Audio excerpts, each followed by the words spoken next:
Hello and welcome to Quick Charge. I'm Mikey G, and it's Monday, September 11th. Tesla's stock price is rising with an optimistic new report about the automaker's Dojo supercomputer coming from Morgan Stanley. Dojo is Tesla's own supercomputer platform built from the ground up for AI machine learning, and more specifically a video training using video data coming from the fleet of vehicles.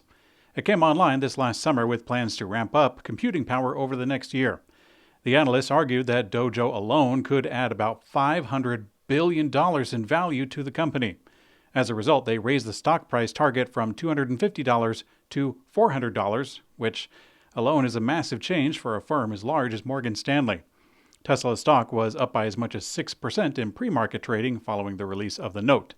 By the way, other factors could be contributing to the stock surge, including the increasing likely potential of a massive United Auto Workers strike, which would negatively affect Tesla's competitors. According to new information coming out of the new Elon Musk authorized biography, there's some exciting new details on the development of a few items, but more primarily Tesla's robotaxi and $25,000 car. First up, a new excerpt from the biography confirms that Tesla will build its first next-generation electric cars in Texas rather than the upcoming Gigafactory Mexico. This plan was changed back in May, presumably on account of the delays in getting the factory groundbreaking to commence, which, by the way, still has not occurred. The next-generation vehicles, starting with the $25,000 car and the robotaxi, will be made in Austin instead, and it stands to reason that this effort has already commenced. This is good news amid concerns that Gigafactory Mexico is going to fall behind its ambitious timeline. Now, regarding the development of those two cars, there's a lot more detail, so let's go through it all right now. Internal discussions about the dedicated robotaxi started at Tesla in November of 2021. Musk wanted the vehicle to have no steering wheel or pedal, but top engineers and designers at Tesla, including the chief designer Franz von Holzhausen, pushed back against the idea for quite a long time. In August of 2022, after already announcing the product months before, Musk got his way and locked in the concept of having no driver input available. He said, quote, "Let me be clear, this vehicle must be designed as a clean robotaxi. We're going to take that risk. It's my fault if it messes up. We're not going to design some sort of amphibian frog that's halfway car. We are all in on autonomy." Now, he also told the biographer, Mr. Isaacson, this is the product that makes Tesla a $10 trillion company. People will be talking about this moment in 100 years. Now, despite announcing the $25,000 car a year prior, things didn't really start moving in a big way until September of 22, where Musk was presented with data showing that Tesla needed a much cheaper vehicle to achieve their future goals.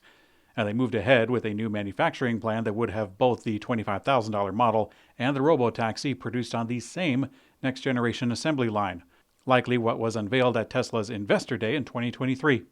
Musk was reportedly unexcited about the $25,000 model until he was shown a concept of the vehicle and the robotaxi side by side at a February 2023 meeting. The vehicles were both described as having, quote, a futuristic design like the Tesla Cybertruck. And Musk loved what he saw and said, quote, "When one of these comes around a corner, people will think they are seeing something from the future." Hyundai's fully electric SUV is getting an upgrade. The Ioniq 5 was spotted testing in the U.S. with a fresh facelift, including what is likely a new interior. Now, although the vehicle is draped with coverings, the facelift features a tweaked front bumper to complement the redesign on the rear bumper. On the front, the parking sensors are repositioned as well. The refreshed model could also receive Hyundai's next-generation headlight system that integrates camera sensors and the GPS to assist drivers at nighttime. And the powertrain isn't expected to change significantly compared to the current model. However, design enhancements and other upgrades will likely boost efficiency. There's no word on when Hyundai will launch the new Ioniq 5, but it's expected to roll out in late of 2024.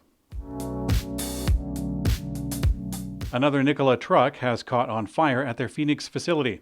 As a matter of fact, neighbors of the facility contacted Electrek to tell us that there was a visible fire at the plant. This was presumably after an emergency authority was notified. Now, by our count, if it's accurate, that's now 4 separate fires in 4 months involving 8 Nikola trucks. This represents a sizable portion as there are about 200 on the road. In a request for comment, the company stated, quote, "There was a thermal incident with one engineering validation battery electric truck near Nikola's Phoenix headquarters. No one was injured. This pre-production truck was outside and undergoing battery fire investigation and testing. We thank the Phoenix first responders for their quick action. Now, this of course begs a question from their response. Why were first responders called if this vehicle was undergoing controlled fire testing? After a previous fire, Nikola issued a recall, and as part, they requested vehicle owners to park their trucks outside. Not because of a fire risk, but instead they said it was, quote, to get better connectivity for over-the-air updates. Now, at Electrek, we imagine this fire could be the end of Nikola Motors for good. Earlier this summer, U.S. Energy Secretary Jennifer Granholm set out on an EV road trip in the southeast between Charlotte, North Carolina and Memphis, Tennessee, with her staff and an NPR journalist with the goal of drawing attention to the billions of dollars the White House is pouring into green energy and clean cars. Well, here comes the news. Wouldn't you know it, there was also a Secret Service regular gas-powered SUV convoy escorting them, and one of these gas vehicles was parked in a charger stall with the intent of reserving it for the politician. Well, a local EV driver called the police. Unsurprisingly, nothing was done, but not because of favorable treatment for politicians.